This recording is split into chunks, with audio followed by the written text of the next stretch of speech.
Jai Hind friends, welcome to Kalyani IAS Academy. In this lecture, we will study technical education and vocational education. So let's start the topic with technical education. See, technical education simply means the education which is related to modern technology or the education which is related to modern scientific research. If this question is asked as a 3-marker question or 5-marker question, then we can write these 2 points.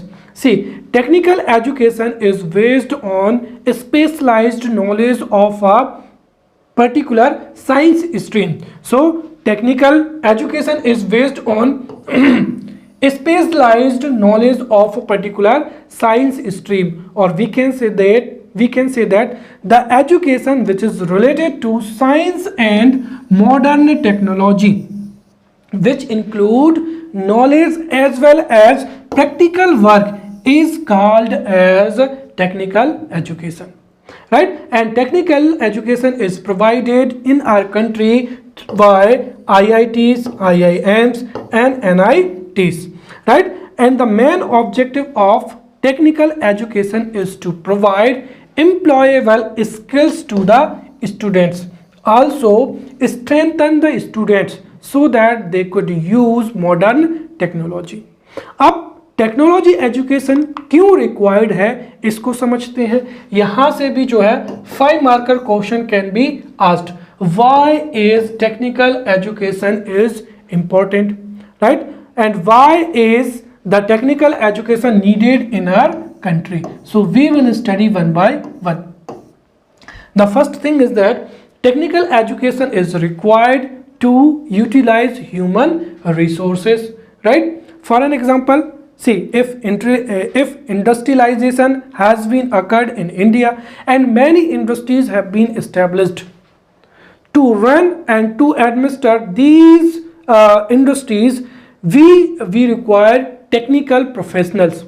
क्योंकि अगर technical professionals नहीं होंगे तो जो modern equipments हैं, modern machines हैं, उनको run कर पाना, राइट, उनसे प्रोडक्शन कर पाना क्या होगा, इम्पॉसिबल होगा, राइट. और यदि if we are unable to run the machines, उनके पार्ट्स को चेंज करना, उनको एक तरीके से उनसे काम करना, अगर if we are not capable of it, that definitely हमारा जो ह्यूमन रिसोर्स है और हमारे जो रिसोर्सेज हैं, we would be unable to utilize them, right. So technical education is much required to utilize human resources. Technical education is required for skill development. See, in modern age, हर एक product को machines के द्वारा तैयार किया जा रहा है. There is a heavy machinery and there are many modern equipments. उन हैवी मशीनरी से, मॉडर्न इक्विपमेंट से जो है सुई से लेकर परमाणु बम तक का जो है विकास किया जा रहा है. इसीलिए if our students are not skilled, then definitely they would not get enough jobs in a private sector or in industrial sector. इसीलिए स्किल डेवलपमेंट के लिए, राइट, स्किल डेवलपमेंट के लिए जो टेक्निकल एजुकेशन है that is much more required, right. और यदि हम टेक्निकल एजुकेशन प्रोवाइड करा पाएंगे तो एक तो we could use our human resources, साथ ही साथ हमारी जो पॉपुलेशन होंगे या स्टूडेंट्स होंगे वो मशीन्स को रन करना, उनको यूटिलाइज करने में क्या होंगे, केपेबल होंगे. और इस वजह से ही we can increase the industrial production. This is the most important, right. If we have a technically sound workforce, right, if we have technically sound workforce, then definitely using machines, using modern machinery, we can produce more and more in short span of time. We can produce more. जैसे अगर हम बात करते हैं China की, right, China में जो population है that is technically sound, therefore वहाँ पर हैवी मशीनरी से किसी भी इक्विपमेंट्स को कम से कम समय में तैयार कर लिया जाता है. और यहाँ पर समय का इंपॉर्टेंस है, क्योंकि इफ अ पर्टिकुलर प्रोडक्ट, जैसे हम कोई भी बात करते हैं, किसी प्रोडक्ट को, अगर कोई प्रोडक्ट किसी कंपनी में 1 दिन में बनता है तो सीधी सी बात है उसकी कॉस्टिंग क्या होगी, ज़्यादा होगी. एंड उसकी वजह से जो प्रोडक्ट है वो कॉस्टली हो जाएगा, मार्केट में बिक नहीं पाएगा, राइट। इससे उस देश में ना तो इंडस्ट्रियल डेवलपमेंट होने की पॉसिबिलिटी है और ना ही वो अच्छी खासी इनकम जनरेट कर पाएंगे। But if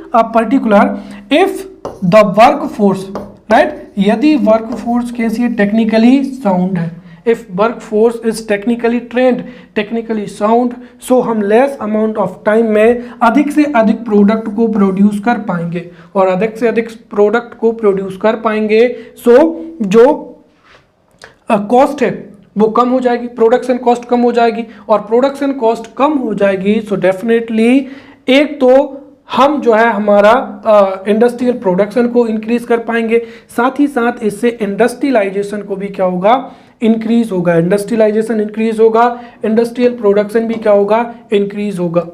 also we can improve the standard of living, right. Modern age में there are many technically gadgets, right, and if you have the knowledge of these gadgets, then definitely you can use them, right? And if you don't have technical education, then you can't use modern gadgets हो जाएंगे, right? modern gadgets हो जाएंगे, modern vehicles हो जाएंगे और अगर आप उनका इस्तेमाल नहीं करेंगे तो हो सकता है जो स्टैंडर्ड ऑफ लिविंग है वो जो है प्रेजेंट जो टाइम लाइन है उसके अनुसार आपका जो है लिविंग स्टैंडर्ड उतना अच्छा ना हो पाए। Next is for the technological development of the country and this is the most important fact, right. यदि हमारे देश में टेक्निकल एजुकेशन बहुत अच्छा होगा तो उससे देश का टेक्नोलॉजिकल डेवलपमेंट भी बहुत अच्छा होगा, राइट। और आप वर्तमान समय में देखें तो we take the example of Japan, right. There is a developed technology in Japan and also technical education is also up to date in Japan. Therefore Japan is the country which, right, Japan is not having iron.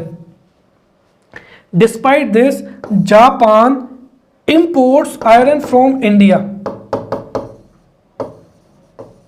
right, and it manufactures the car and exports to India, right. तो आप देखें Japan जिसके पास में लोहा है ही नहीं, वो India से ही आयरन को इंपोर्ट करता है, उससे कार मैन्युफैक्चर करता है, व्हीकल्स को मैन्युफैक्चर करता है और उनको ही इंडिया में एट अ हाई रेट क्या कर देता है, एक्सपोर्ट कर देता है। और यदि हम यही टेक्नोलॉजिकल डेवलपमेंट अगर इंडिया में होता, so we have resources, we have huge man power, we have iron resources, we have capital resources, but we do not have technical resources और we are lacking in technological development. और यदि हमारे देश में भी technological development हो जाएगा, so whatever product we are importing from foreign countries, we can produce them at a domestic level. उससे क्या होगा, we would be able to utilize our resources very well, right. Second, we would be able to generate fresh employment, right, और उससे हमारे GDP में भी क्या होगा, growth होगा। Therefore technical education and technological development is the need of our, right. Now we will see there is a facility of technical education in India, but there is a need of reform, right. So here 5 marker question can be asked, why is technical education need reforms in India, right. Or question can be asked, why are the reforms necessary in technical education. So we will study why are the reforms important in technical education one by one. The first is we have to improve and we have to upgrade our technical education experiment based, right. क्योंकि जब तक experiment based education system नहीं होगा तब तक technical education की degree होने के बावजूद स्टूडेंट्स जो हैं टेक्निकल, उनके पास में टेक्निकल कैपेबिलिटीज नहीं होंगे, राइट। और इसको आप इन्फोसिस चेयरमैन यहाँ पर कोट कर सकते हैं, right. Infosys chairman Narayan Krishnamurthy says that about 70% of engineers in India are not adequately skilled. So this is a huge drawback. So according to Infosys chairman Narayan Krishnamurthy, 70% of engineers in India are not adequately skilled. और इससे दो loss होते हैं, right. The first is कि एक तो the student who is having engineering degree is not able to get a technical job, and second thing is that he has invested 4 to 5 lakh rupees for getting the technical degree, right. इतनी degree में अगर वह कोई दूसरा व्यवसाय कर लेता तो हो सकता है उसकी लाइफ बहुत ही अच्छी होगी, विच मीन्स दैट हम यहाँ पर ये कह सकते हैं कि if the technical education is not experiment based, then it would have two negative impact. The first is that कि जो स्टूडेंट्स हैं वो टेक्निकली, राइट, टेक्निकली स्किल्ड नहीं होंगे। सेकेंड थिंग इज दैट जो टेक्निकल एजुकेशन की डिग्री पाने में जो भी इन्वेस्ट किया गया है, राइट, वह भी पूरा का पूरा क्या हो जाएगा, लॉस हो जाएगा, right. Therefore there should be reforms and the technical education should be experiment based. Second thing is that merging education and industries together, right? At that time we have different curriculum and the need of the industry is very different, right? Therefore there is a huge gap between the degree student get and the requirement of industry, right? And if we have to fill the gap, right, if we have to fill the gap between industry and technically education degree, then definitely we have to merge education and industry together so that we could come to know what is the requirement of industry, and according to that we can prepare curriculum and we can provide education degree and experiment based technical education to the students. Third is courses for industrial requirement, right? So whatever the requirement is in industrial sector, according to that the courses should be designed in technical education, and there must be mandatory internship in technical education, क्योंकि after all, after getting the degree they have to perform a job in industries. Therefore if there is an internship program, then through internship student can come to know what are the problems, what are the challenges, and what are the use of this technology in industries. Also there is a strong requirement for teachers training, because the teachers are not, or we can say that the professors, assistant professors not up to date, right? उनको जो teachers professors हैं, right, they are lacking in providing the experiment based education, right? So because of these point there must be reforms in technical education, right? Now we will study AICTE. So AICTE means All India Council for Technical Education, right? So AICTE, All India Council for Technical Education, and it has been established in 1944. AICTE is the apex institution, right? Apex institution for technical education. So technical education का curriculum कैसा होना चाहिए, regulations कैसे होने चाहिए, right, और जो other facilities हैं वो कैसी होनी चाहिए, that is determined by the AICTE. So AICTE is the apex institution for technical institution, technical education. It has been established in 1945. Therefore 3 marker question can be asked from this topic. Next is importance of technical education, right? So now we will study importance of technical education, और यहाँ से भी 5 number का question जो है पूछा जा सकता है, right? So importance of technical education. The first is if India is if Indian technical education is up to date, right, up to date है, स्ट्रॉन्ग है, तो उससे क्या होगा, we would be in a situation where we can utilize our human resources very well. क्योंकि technical education अच्छा होगा तो स्टूडेंट्स जो इंडस्ट्रीज में जो मशीनरी यूज़ होती है, जो इक्विपमेंट्स यूजेस होते हैं, राइट, साथ ही साथ जो ओवरऑल इंडस्ट्रियल सिस्टम होता है उसको बहुत ही अच्छे से समझ पाएंगे, वहाँ पर बहुत ही अच्छे से कार्य कर पाएंगे, राइट। इस वजह से जो ह्यूमन रिसोर्सेज है उसका बेहतर तरीके से प्रयोग कर पाएंगे। So technical education plays a vital role in the human resource development of the country. Second thing is that technical education creates skilled manpower, right? According to the modern demand of industries, skilled manpower is created by technical education. Also, technical education increases industrial productivity. How? If the workforce is technically sound, then definitely the workforce can utilize or use the machines or the system very well. और यदि workforce machines को अच्छे से प्रयोग करके अधिक से अधिक जो है प्रोडक्शन कर पाएंगे, therefore we can say that technical education increases the industrial productivity. Also it improves the quality of life, right?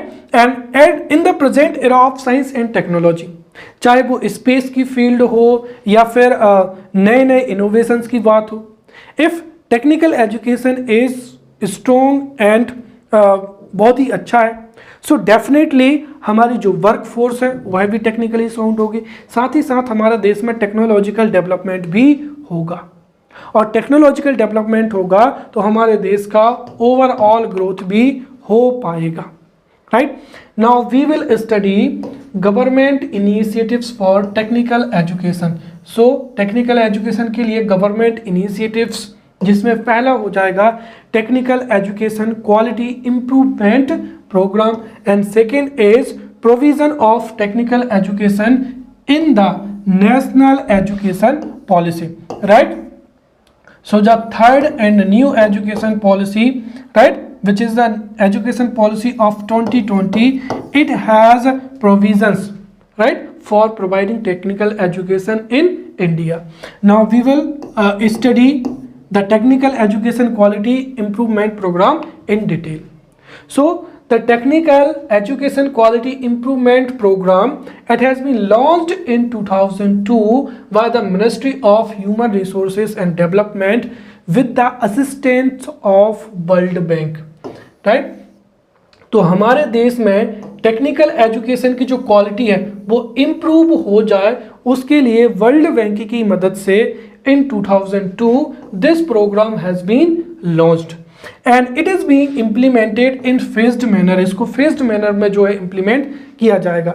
Its objective is to enhance the quality of technical education and enhance the capacity of the institution, right? अगर institutions में सभी प्रकार के resources होंगे, right? Trend professors, assistant professors होंगे, साथ ही साथ लेबोरेटरीज होंगी, तो उससे टेक्निकल एजुकेशन की क्वालिटी भी इम्प्रूव होगी, साथ ही साथ इंस्टीट्यूशन भी क्या होंगे, इम्प्रूव होंगे। साथ ही साथ अगर हम बात करें 2013 से, राइट, तो ये जो technical education quality improvement program है इसको फेज्ड मैनर में लागू किया गया है। इसका पहला फेज 2002 में लागू किया गया था। इसका थर्ड जो फेज है या हम कह सकते हैं कि TUKIP third was launched in 2017 और यह 2021 में कंप्लीट किया जाएगा। इसका ऑब्जेक्टिव है technical education as a major component for improving the quality of engineering education.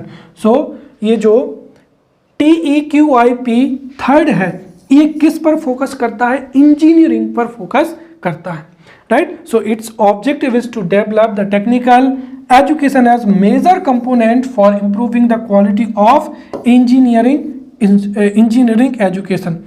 Also, it aims to improve the quality and equality in engineering students in low income states, right, जैसे मध्य प्रदेश हो जाएगा, जो focused states हैं वहां पर engineering education को और अधिक क्या करना, इंप्रूव करना।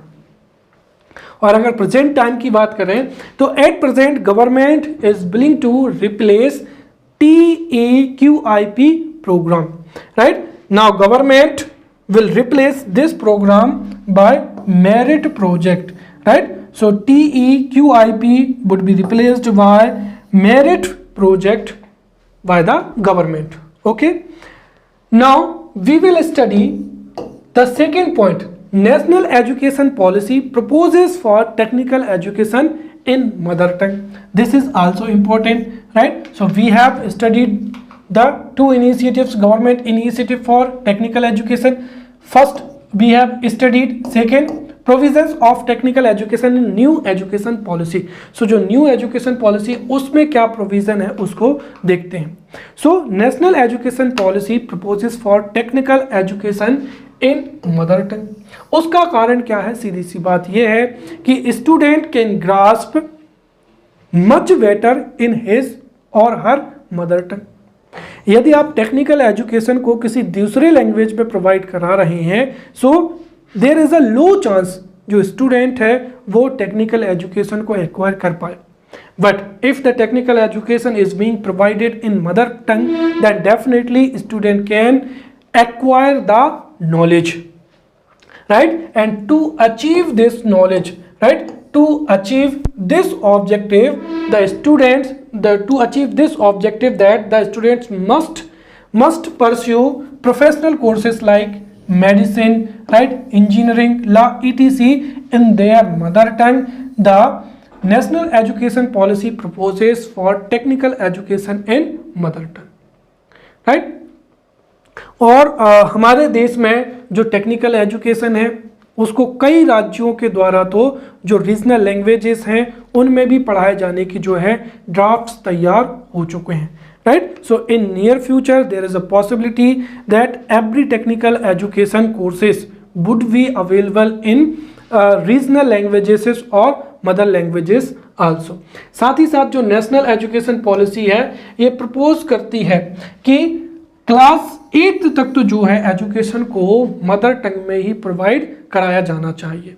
साथ ही साथ जो मदर टंग में मदर टंग में एजुकेशन जो होता है वो इनेबल करता है ताकि स्टूडेंट्स जो है कंफर्टेबली जो है उस जानकारी को असिमिलेट कर पाएँ और उससे रिलेट करके जो है अपने नॉलेज को इंक्रीज कर पाएँ, राइट? तो कुल मिलाकर जो नेशनल एजुकेशन पॉलिसी है वो टेक्निकल एजुकेशन को मदर टंग के लिए क्या करती है, प्रपोज करती है. Now we will study vocational education, right? So vocational education is much required for India. Why? India is having the largest youth population in the world, and if this youth population is provided it provided training skills, then definitely it can contribute to our economy. But if this youth population is not provided training skills or vocational education, then definitely it would result as a dependent population, and it would create many problems. For an example, unemployment, poverty, etc., etc. Therefore, at this time, vocational education is much required for India. And vocational education is the education which fills the gap between education and a industrial requirement. Right? So, let's understand this topic. So, what is vocational education? See, the education which means that the knowledge, skills and attitude necessary for a business or job is known as vocational education. So simply you can introduce your answer as the education whether knowledge, skills or attitude necessary for a business or job is known as vocational education, right? And you know that India is having the largest youth population in the world. Therefore, to get or to generate employment, vocational education is much more required in India. under vocational education, all those type of education are included which a person gets training to earn a livelihood or to get a job, right? So all those skills, attitudes, knowledges or courses are included in vocational education, which makes a person or which trains a person to get a good job or to get a livelihood or to get a particular occupation, right? And for that, government should provide vocational trainings to the population of that particular country. If we compare India and China, so we can find the difference here.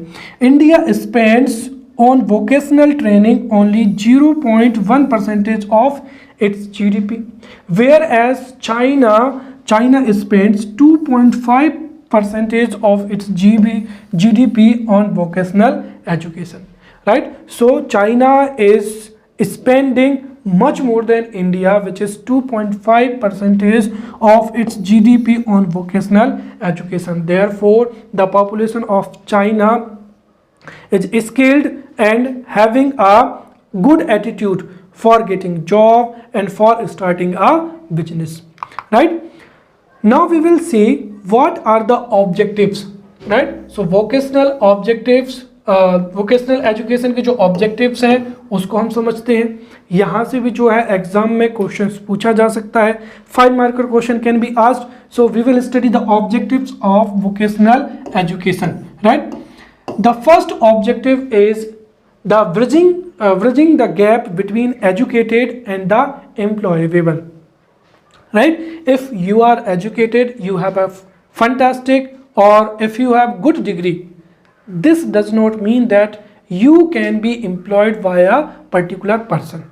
For that you should have a skill, you should have a knowledge, you should have a reasoning, and for that vocational education is required, right? So at present time जो जितना भी industries में जो भी production होता है वो modern machinery से होता है, हैवी एंड लार्ज मशीनरी से होता है. उसके लिए जो भी स्टूडेंट्स हैं, whether they have degree, but उनको प्रैक्टिकली नॉलेज होना बहुत ही ज़रूरी है. और इसके लिए वोकेशनल एजुकेशन बहुत ही क्या है, ज़रूरी है. तो the first objective of vocational education is bridging the gap between education and employable. Second thing, reducing the dropout rate at secondary level, right? Secondary level पर dropout rate ज़्यादा हो जाता है. The fact is that students know that they get a degree after 3 and 4 years. After that, they won't be able to get a job. Therefore, they drop out from the school and they involve in economic activity, right? But if we provide vocational education, then definitely they will get a good job in a large industry, large company, and definitely they will earn much more than whatever they would earn after dropping the school at a 12th level. Therefore, the vocational education can reduce the dropout rate at a secondary level. Third is enhance the employability of youth, right? जो youth की employability है उसको increase किया जा सकता है. But how? जो demand driven competency based vocational courses हैं उनके माध्यम से. तो किसी भी एरियाज में, राइट, किसी भी स्टेट में, किसी भी कंट्रीज में जो भी demand driven competency based vacancies हैं, राइट, या जो भी इंडस्ट्रीज की रिक्वायरमेंट है, राइट, जिस टाइप का एम्प्लॉयमेंट इंडस्ट्रीज चाहती हैं, तो उसी डिमांड के आधार पर, so demand driven competency based जो वोकेशनल कोर्सेज हैं उनके माध्यम से जो है एम्प्लॉयबिलिटी को इन्हांस किया जा सकता है.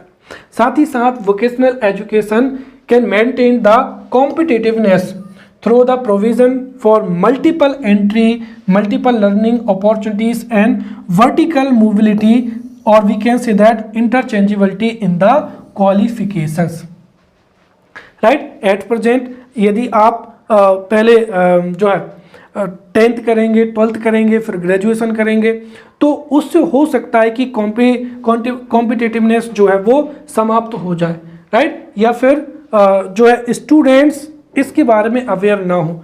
परंतु यदि मल्टीपल एंट्री के माध्यम से, राइट, मल्टीपल लर्निंग की यदि अपॉर्चुनिटीज प्रोवाइड कराई जाएं, तो ज़्यादा से ज़्यादा संख्या में स्टूडेंट्स वोकेशनल एजुकेशन को एक्वायर करेंगे and they definitely through vocational education they will get a good job, right. और यदि उनको एक अच्छी जॉब मिलेगी सो इससे एम्प्लॉयमेंट इंक्रीज होगा and that would have a positive impact on our economy also.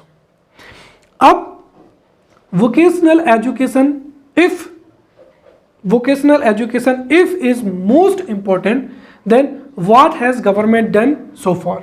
So we will study the vocational education government initiatives, or this question can be asked as a 11 marker question. What initiatives has the government taken for the improvement of vocational education? So we will study government initiatives for vocational education। उसमें सबसे पहला क्या हो जाएगा, polytechnic institutes का establishment हो जाएगा, then establishment of ITI institutes, so establishment of polytechnic institute, establishment of ITI institute, right, skill India program and other initiatives, जिसमें सबसे पहला क्या हो जाएगा, पॉलीटेक्निक क्या हो जाएगा, इंस्टीट्यूट हो जाएगा, राइट। तो if the polytechnic institutes would be established in India then definitely it will increase the skilled man power, right, to the organised and unorganised service sector at various level, right. तो चाहे organised sector हो या unorganised sector हो, उसमें जो services हैं उसके लिए मैन पावर को स्किल करेगा, राइट। और जो पॉलीटेक्निक इंस्टीट्यूट होते हैं उसमें जितनी भी सर्विसेज होती हैं उसके लिए ट्रेनिंग दी जाती है, ताकि ट्रेनिंग के पश्चात जो भी डिफरेंट टाइप ऑफ सर्विसेज हैं उनको परफॉर्म करने में स्टूडेंट्स कैपेबल हो जाता है। So polytechnic institutes are providing skill development programmes, और उन स्किल डेवलपमेंट प्रोग्राम से जो मैन पावर है वो स्किल्ड होती है, और इस वजह से ऑर्गेनाइज्ड या अनऑर्गेनाइज्ड सेक्टर में जो सर्विस सेक्टर है उसके लिए स्किल्ड मैन पावर जो है तैयार हो जाती है। साथ ही साथ in this diploma and engineering courses जो है डिप्लोमा और इंजीनियरिंग कोर्सेज कंडक्ट किए जाते हैं, राइट। और इन इंजीनियरिंग और डिप्लोमा कोर्सेज के कारण ही जो स्किल्ड मैन पावर है वह भी क्या होता है, इंक्रीज होता है, और साथ ही साथ जो भी डिमांड होती है उसको फुलफिल करने में भी ये महत्वपूर्ण भूमिका निभाते हैं। अब पॉलीटेक्निक जो एजुकेशन है उसके ऑब्जेक्टिव को समझते हैं। तो पॉलीटेक्निक एजुकेशन का पहला ऑब्जेक्टिव हो जाएगा developed technical and power, right, develop technical man power at large scale. Second हो जाएगा create skilled man power in unorganised and organised sector हो जाएगा। थर्ड हो जाएगा provide assistance for economic development and providing general employment, right. Next creating new employment opportunities with education. तो अगर आप देखें यहाँ पर तो जो पॉलीटेक्निक एजुकेशन है उसका पहला तो ऑब्जेक्ट यही है कि जो टेक्निकल मैन पावर है उसको लार्ज स्केल पर प्रोड्यूस करना for both unorganised and organised sector. साथ ही साथ जो एम्प्लॉयमेंट की new opportunities, right, service sector में जो न्यू अपॉर्चुनिटीज हैं उसके लिए मैन पावर को स्किल करना। साथ ही साथ जो स्किल्ड मैन पावर है उसको स्किल इंडिया स्कीम के माध्यम से क्या करना, जो है स्किल इंडिया स्कीम के माध्यम से जो मैन पावर है उसको स्किल करना। साथ ही साथ target to create 500 million skilled manpower by 2022. So this was the objective of Polytechnic Institute. Clear? Okay. Now we will study ITI or Industrial Training Institute. Right. So ITI industrial training institute, इसका जो नाम है वही क्या है, industrial training. कुल मिलाकर industrial training institutes provide trainings for industrial work, right. तो इंडस्ट्रीज में जो भी वर्क होते हैं, राइट, जो भी जॉब्स होते हैं उनके रिगार्डिंग यहाँ पर क्या दी जाती है, ट्रेनिंग दी जाती है। तो इंडस्ट्रियल सेक्टर में जो भी सर्विस रिलेटेड जॉब्स होती हैं, सर्विस रिलेटेड जो भी वर्क होता है, उसके लिए ITI इंस्टीट्यूट क्या करते हैं, ट्रेनिंग उपलब्ध कराते हैं। So ITI industrial training institute were established by the ministry of labour and employment to provide technical training, right, technical training in industrial areas. तो इंडस्ट्रियल एरिया में टेक्निकल ट्रेनिंग के लिए ही ITI जो है वो एस्टेब्लिश किए जाते हैं। ITI का वर्क क्या होता है, सबसे पहला क्या हो जाएगा, create skilled man power with technical training in the industrial sector. Second, ensure that an easy means of employment is available, right. तो किसी भी सर्विस से रिलेटेड जो एम्प्लॉयमेंट है वो अवेलेबल हो। साथ ही साथ ये ट्रेनिंग को क्या करते हैं, प्रोवाइड करते हैं, ताकि जो डिमांड है इंडस्ट्रीज की और जो लोग हैं उनको एम्प्लॉयमेंट की जो रिक्वायरमेंट है वो मीट हो पाए।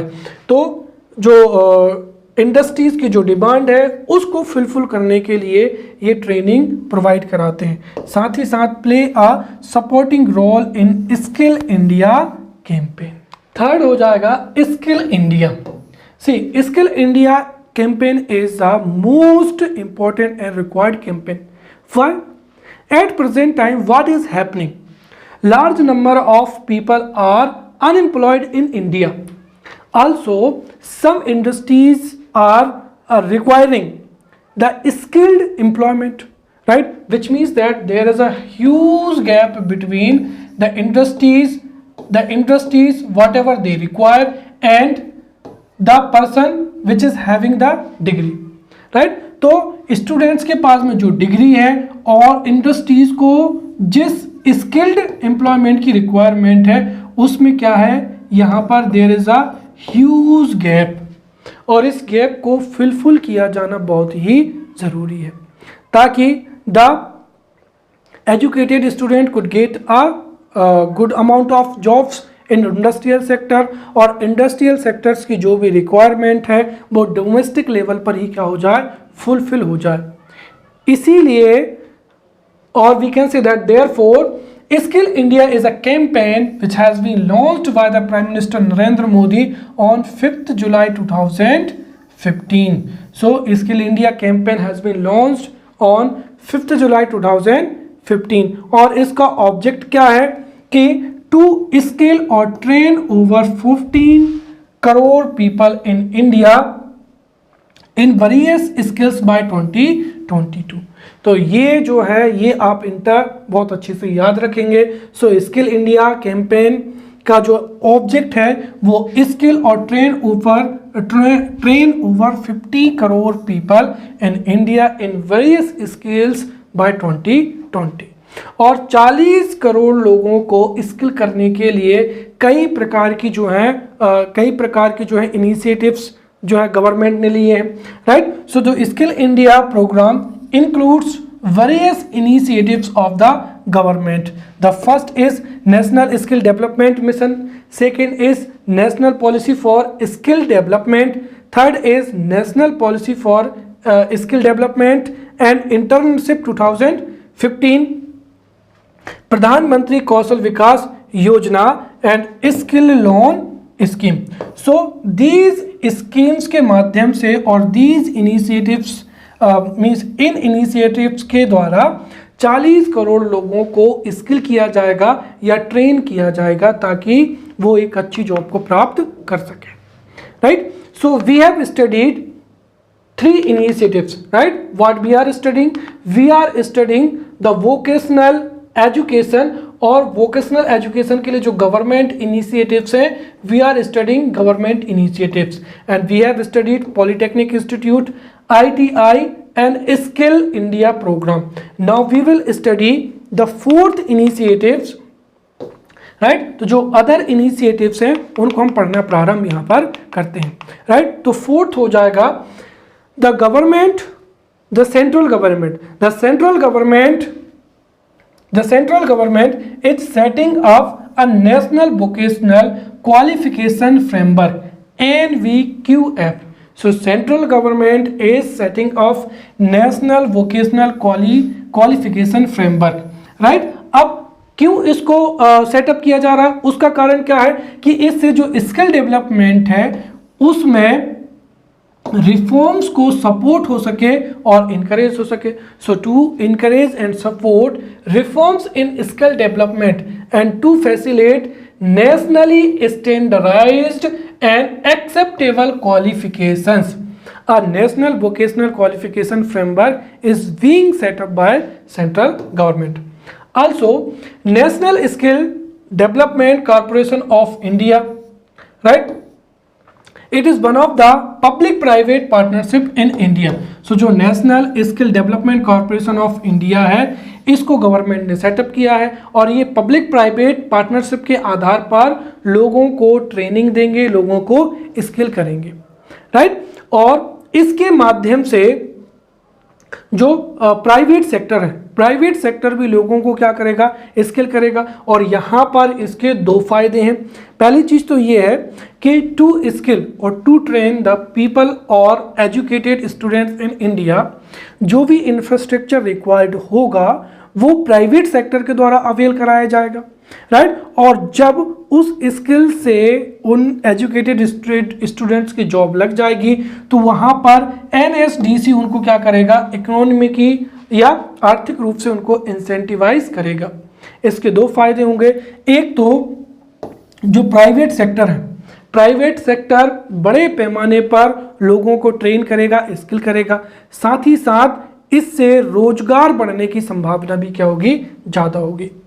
Next is the ministry of skill development and entrepreneurship has launched the skill assessment matrix for professional advancement of youth, right, which provides a seamless transition from education to skill.